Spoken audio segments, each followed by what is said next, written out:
The case of a teenager sentenced to life in prison for committing a heinous murder at just 14 years old has sparked widespread debate about the treatment of young offenders in the criminal justice system. A young boy, whose name has been withheld due to his age, was involved in an act of violence that left an indelible scar on his community. The crime was brutal, shocking, and tragic, an event that sent ripples of disbelief throughout the local area and beyond. At the heart of this story lies the question of whether a 14-year-old should face such a severe penalty for a crime that many would argue is the result of a deeply troubled upbringing. The public debate surrounding this case revolves around two crucial aspects: the teenager's accountability and his potential for rehabilitation. The teenager at the center of this case, whose identity remains confidential, was born into a tumultuous and often violent environment. Growing up in a rough neighborhood, he was exposed to violence, drug abuse, and poverty from a young age. His parents were both dealing with their own personal issues, which left him largely unsupervised during critical years of his childhood. This background, marked by neglect, trauma, and emotional instability, created an environment where the teenager struggled to find stability and a sense of belonging. The lack of parental guidance, combined with the overwhelming pressure of his environment, led to behavioral problems that were apparent even at a young age. In school, the teenager was often absent or struggling academically. He became known for disruptive behavior and poor performance, a situation that was further exacerbated by the lack of a supportive community. Teachers and school counselors attempted to reach out, but their efforts were often thwarted by the teenager's hardened exterior, which was a defense mechanism he had developed as a result of his upbringing. At the age of 14, the teenager had become more entrenched in a world of gang activity, street life, and violence. His emotional scars were deep, but there was little help available to him. He was a product of his environment, shaped by circumstances beyond his control. Yet, it was his actions on one fateful day that would set the course for the rest of his life.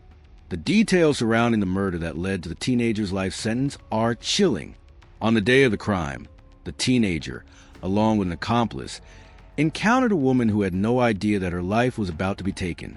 The victim, whose name was also withheld in some reports for privacy reasons, was a mother, a sister, a friend, someone whose life would be forever remembered for the tragedy that ended it. The attack was brutal and unprovoked. The teenager, whose emotional state had long been unstable, acted impulsively. Reports state that the victim was subjected to severe violence, and though the exact reasons behind the murder remain unclear, some speculate that it was an act of desperation or anger. Perhaps it was a culmination of the teenager's pent-up rage, frustration, and pain from his upbringing. When the authorities arrived at the scene, the teenager was quickly apprehended. The evidence against him was overwhelming. Surveillance footage, witness testimony, and forensic evidence all pointed to the teenager as the perpetrator. There was no denying his involvement, and his actions that day would forever alter his life, the life of his victim, and the lives of those who loved her. The trial that followed was highly publicized, capturing the attention of the local community and the nation. On one side, there were those who believed that the teenager should be held fully accountable for the murder. After all, a life had been taken, and the crime was undeniable. For the victim's family, the trial was a painful journey towards seeking justice for their lost loved one. On the other side, the defense team argued that the teenager's age and troubled background should be considered as mitigating factors in his sentencing. They contended that he was not fully responsible for his actions, and that the emotional trauma he had endured over the years should play a role in determining his punishment. His defense team painted a picture of a broken young man, a child who had been failed by his family, his school, and society. The prosecution, however, presented a different argument. They claimed that the teenager, despite his age, was aware of the consequences of his actions. They pointed to his history of violent behavior, his association with gangs, and his previous encounters with the law as evidence that he knew what he was doing. The prosecution suggested that the teenager's actions were not the result of a momentary lapse in judgment, but rather a reflection of a deeper, more disturbing pattern of behavior. The judge, after hearing the argument from both sides, rendered a decision that would forever change the course of the teenager's life. The sentence was life in prison, an emotionally charged verdict that raised questions about the fairness of such a severe punishment for someone so young. The courtroom was filled with emotion as the judge announced the sentence. The teenager's family was devastated, their faces marked by shock, disbelief, and sadness. They had hoped for a more lenient sentence, perhaps one that would offer the possibility of rehabilitation and redemption. They struggled to understand how a young person, who was just a child when the crime was committed, could be condemned to life behind bars. Meanwhile, advocates for the victim's family expressed a sense of relief, feeling that justice had been served. They argued that the severity of the crime warranted a severe sentence, and for them, the teenager's punishment was a necessary step in upholding the value of human life.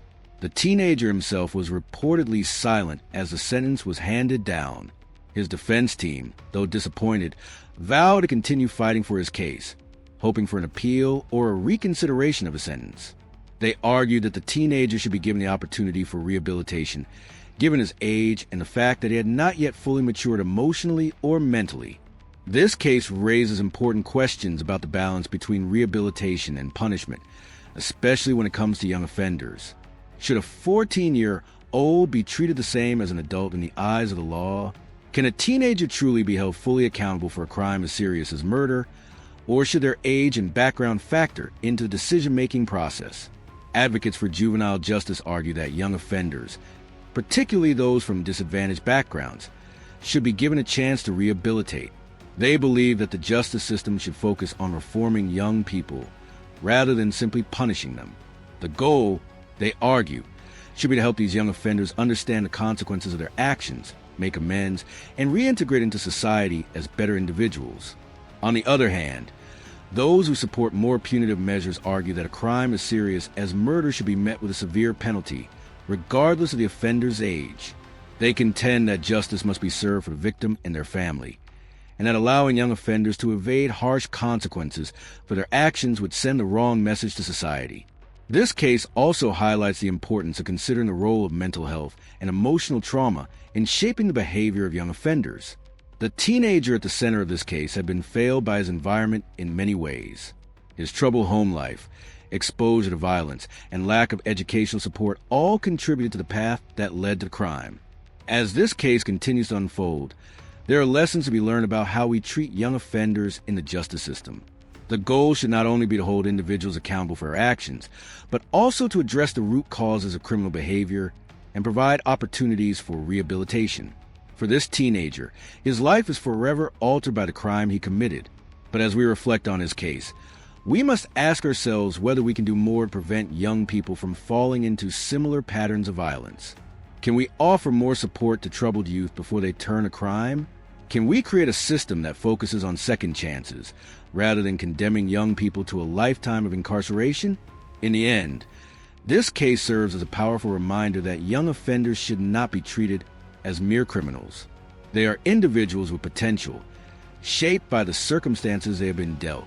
If we are to build a more just and compassionate society, we must find ways to offer these young people a chance to turn their lives around. The tragic case of the 14-year-old sentenced to life in prison for murder forces us to confront an uncomfortable truth about our justice system. The story raises profound questions about the nature of punishment, rehabilitation, and the capacity for change, especially when it comes to young offenders. While the case focuses on the teenagers' brutal actions and the consequences they brought, it also opens a door for reflection on the larger system that dealt with him. The life lesson here is clear. Our justice system must evolve to recognize the complexities of youth and the impact of their environments. Young people, especially those from disadvantaged backgrounds, should not be judged solely by their actions, but also by their potential for change. This case illustrates the immense importance of rehabilitation over pure punishment. While accountability is vital, so too is the opportunity for growth and reintegration into society. This teenager's life is a stark reminder that every individual, regardless of their mistakes, is a product of their experiences, their upbringing, and their environment. The tragedy here is not just the loss of the victim's life, but the loss of a young person's potential. How much of the teenager's crime was driven by factors beyond his control, such as neglect, exposure to violence, and a lack of support?